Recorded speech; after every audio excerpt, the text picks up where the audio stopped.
Okay, today I'm coming to you from Germany. I'm actually in Frankfurt on my way to Monaco for a conference and then Dubai. I'm going to bring you everything back to this channel from there, but I did a video recently on plasma brow and everyone started commenting saying castor oil has worked for them to increase brow hair, also lash hair. I'm going to talk about brow hair today. I looked it up, I have some research, and I'm going to tell you, does castor oil work for brow growth for the hair?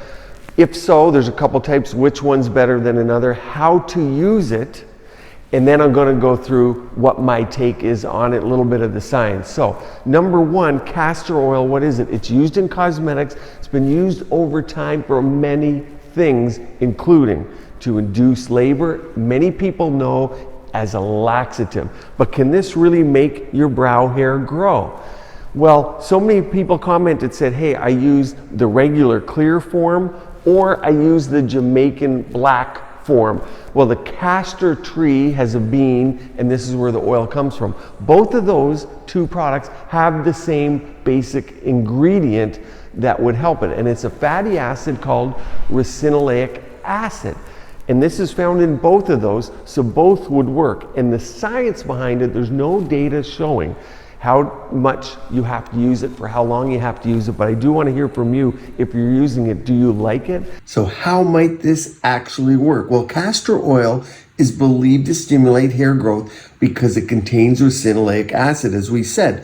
This may increase or even mimic prostaglandin E2, also known as PGE2. This naturally occurring substance is lower in balding subjects, so the thinking is that the castor oil can boost this PGE2 and therefore increase hair growth. So that's the mechanism of action. There's no studies or data. There's a lot of what we call anecdotal evidence, so meaning people are saying it's working. You can use either one.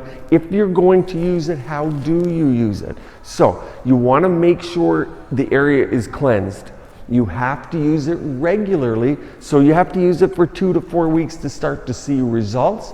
Each night you cleanse the area, you apply it to the brow. A lot of people use a Q-tip, and you leave it on there overnight, and you must wash it off in the morning. For a lot of people, they patch test to make sure they're not going to be irritated by this, but really most people are not. It's very well tolerated.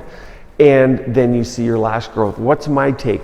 This is classic where we find things that work through anecdotal evidence, and I'm learning through you. I have 10,000 patients in my practice. I learn from them. We have 250,000 almost subscribers, and of course, let's get to 250. We're at 248, 249 now. Click the like button, subscribe, and click the bell so you'll get all of these videos as they come up, and I'm bringing more and more to you of everything you want to hear. But I believe it may just work because this is exactly how things are found out by accident. Latisse, which grows the hair, okay, bimatoprost is the active ingredient of the lashes. Many people use it on their brows, was found by accident because it was a glaucoma medication, and they found that the people with high intraocular pressure using this product also got lash growth. And they said, why?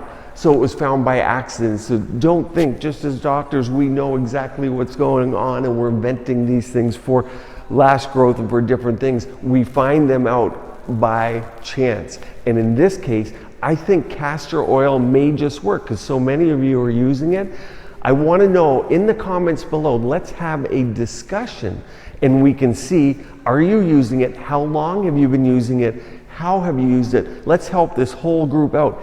I think I'm even going to try using it. I put a complete playlist up here for things you can do at home. Keep your skin and body beautiful, healthy, and vibrant. Stay tuned here. I'll see you from Monaco. Will be my next update.